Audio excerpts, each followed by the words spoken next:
Okay, the Docker engine. If we remember back to the big picture, the engine's right at the core of what Docker does, and it's what makes containers easy. At the top here, it exposes an API for us.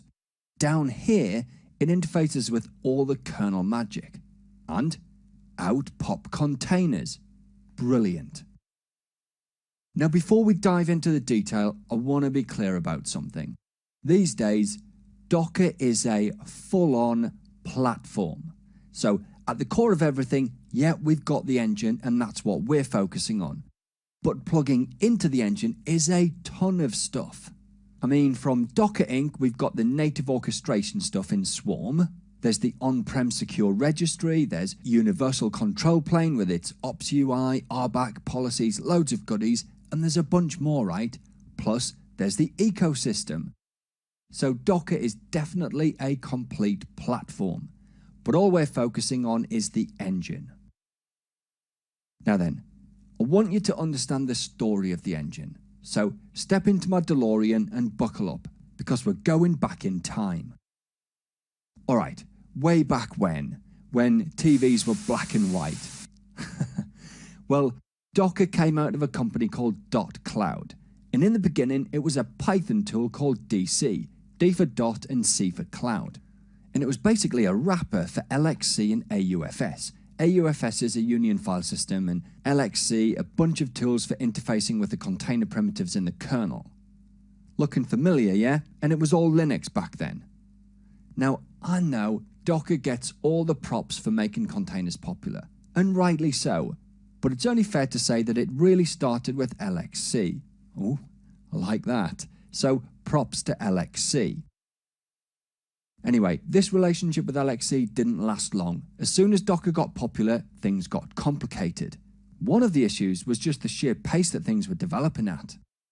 I mean, Docker was developing as a technology and as an ecosystem, and at the same time, and not by coincidence by the way, but LXC started cranking up development as well.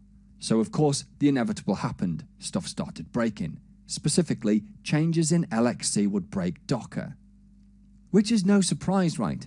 I mean, Docker being reliant on an external tool like LXC, which is so insanely integral to the project and at the same time so out of Docker's control.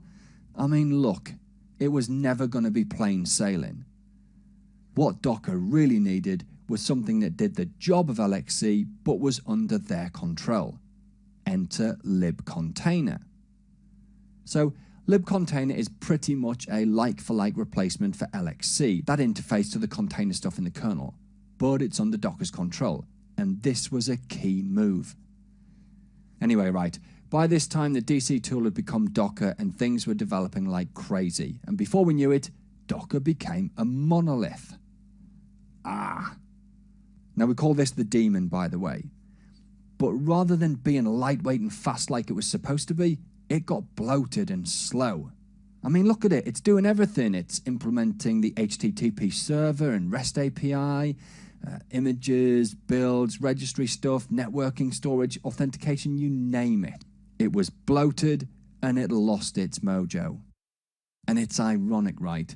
Because on the one hand, Docker's leading the charge towards microservices, but on the other hand, Docker itself is a monolith. Like, what? And nobody was happy. For the Docker folks, iterating on a monolith's just a mare. For the ecosystem, well, they wanted to work with Docker, but really just the runtime stuff. They didn't care about all this other stuff. Well, actually, sometimes they did. I'll give you an example. So, Kubernetes was out there positioning itself as a container orchestrator, and it was using Docker as its runtime. But obviously, pulling in Docker meant it was also getting all of this stuff, including Docker's own built-in orchestrator.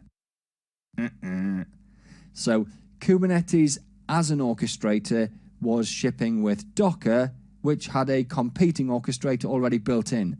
Talk about mental. Safe to say, the ecosystem wasn't loving the bloat. It was killing usability and composability, simplicity, security, you name it, bad, bad, bad. And users weren't ecstatic either. But everything's fixable, right? So Docker set about this massive project of unpicking it all and refactoring the core plumbing stuff into separate tools. And at about the same time as this, the Open Containers initiative starts making its way onto stage, and we start getting some standards, specifically an image spec and a container runtime spec. So a bit of a perfect storm going on here, yeah? Docker refactoring, and at the same time, we're starting to get standards. Fabulous. Well, fast forward to today, and we're looking like this. We have got the Docker client where we slap in commands like docker container run. We've got the daemon implementing the REST API. Containerd here's the container supervisor that handles execution and lifecycle operations, things like start, stop, pause, and unpause. And we've got the OCI layer that does the interfacing with the kernel. Alright, on Linux it works like this. The client asks the daemon for a new container. The daemon gets containerd to start and manage containers, and RunC at the OCI layer actually builds them. RunC, by the way, is the reference implementation of the OCI runtime spec, and it's the default runtime for a vanilla installation of Docker. Now, Docker on Linux has looked like this since 1.11 way back in April 2016, but that's just Linux. Things are a bit different on Windows. We've still got the client and the daemon here at the top, but instead of containerd in the OCI layer, we've got something called the compute services layer. Now, okay, I suppose that does make it architecturally a bit different, but the user experience is the same. This kind of plumbing stuff here, at these kind of layers, it's interesting, but it's all super low level. Day to day, we're not affected. I mean, the API up here on Windows is exactly the same, so no stress. Now, we'll want to throw Microsoft a bone here. They're not doing anything nefarious or trying to be different. In fact, they're doing a cracking job in the community. It was just a timing thing. So at the same time that Docker was doing all of this refactoring into containerd and RunC, Microsoft was also getting ready to ship Server 2016. Now, in order for them to hit their ship dates, they just couldn't wait for containerd and the OCI stuff to bake. So we ended up with some low-level differences. Now, I'll give my opinion here, which I probably shouldn't, but I don't think it'll be long before we're seeing containerd and an OCI runtime here on Windows. But that's just my opinion, right? I don't speak for Microsoft or anybody else for that matter. Anyway, this is the engine today. Now, let me run through the creation of a new container on Linux. Generally speaking, right, we use the Docker client to create containers. The command's docker container run, and we give it a bunch of parameters. Okay, well, the client takes that command and it posts it as an API request to the containers create endpoint in the daemon. But guess what? All this engine refactoring has left the daemon without any code to execute and run containers. Seriously, Docker no longer even knows how to create containers. All that logic's ripped out and implemented in containerd in the OCI. So to create the container, the daemon calls out to containerd over a gRPC API on a local Unix socket. And even though containerd has got a container in its name, even it can't actually create a container. What? Yeah, that's right. All the logic to interface with the namespaces and stuff in the kernel is implemented by the OCI. So, for Docker on Linux, that defaults to RunC, though you can switch that out for pretty much any OCI-compliant runtime. Alright, well, things work like this, okay. Your init process starts the daemon. The daemon starts containerd, which is a daemon process, so a long-running process, and this is kind of the glue between the daemon here and RunC below. Anyway, containerd starts a shim process for every container, and RunC creates the container and then exits. So RunC gets called for every new container, but it doesn't stick around. The shim does though. And it's the same for more. So see here how containerd effectively manages multiple RunCs or shims. And that's pretty much the process. And you know what? Architecturally it's great. I mean, it's modular and composable and reusable, all the buzzwords that we love. In fact, actually, in case that's all jargon to you, all we're saying with composable and reusable is that Containerd and RunC here are potentially swappable. Definitely RunC. You can swap that out for pretty much any OCI compliant runtime. And they're both reusable as well, so both easily reused by players in the ecosystem.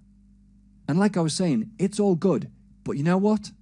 All of this decoupling of the container here from the daemon and even Containerd, it lets us do really cool stuff like restart the daemon and Containerd and not affect running containers. And if you do Docker in production, oh my goodness, you will know what a huge deal this is. I mean, Docker's cranking out new versions of the engine like nobody's business.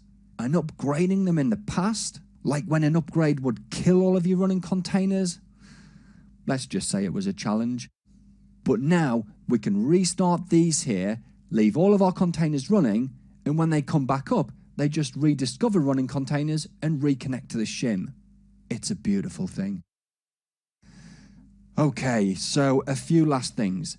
The daemon here still implements a bunch of stuff, but these days it's mostly higher level value add stuff. That core plumbing stuff is mostly broken out into Containerd and the OCI layer. In fact, more's being broken out to Containerd even as I record. It's things like swarm orchestration, overlay networking, builds and stacks, cool stuff like that that's getting implemented in the daemon. Oh yeah, Containerd is a Cloud Native Computing Foundation project. In fact, so's gRPC, and they're a great fit together actually. In fact, keep your eye on gRPC, it is the future. What else did I want to say? Oh yeah, so it's a one-to-one relationship here between containers and RunC, or the shim. For every container that you create, a new RunC process forks it and then exits, leaving every container with its own shim process connecting it back to Containerd. Okay, so it's clearly a one-to-many relationship between Containerd and shims. So, you only ever have one Containerd process running on a system, and it's a daemon process, right? Long-lived. But RunC isn't. That just starts a container and then bows out. Now, there's also a lightweight CLI for Containerd, but it's not for general consumption. In fact, the whole point of Containerd and RunC are that they're driven by higher-level tools. And you know what? I could probably talk all day about this stuff, and you're probably nodding off if you haven't already. So, with that in mind, right, I know this has been long, but it's kind of been a Linux fest, so I'm going to do a quick 5 minutes on Windows, and then we'll do the recap.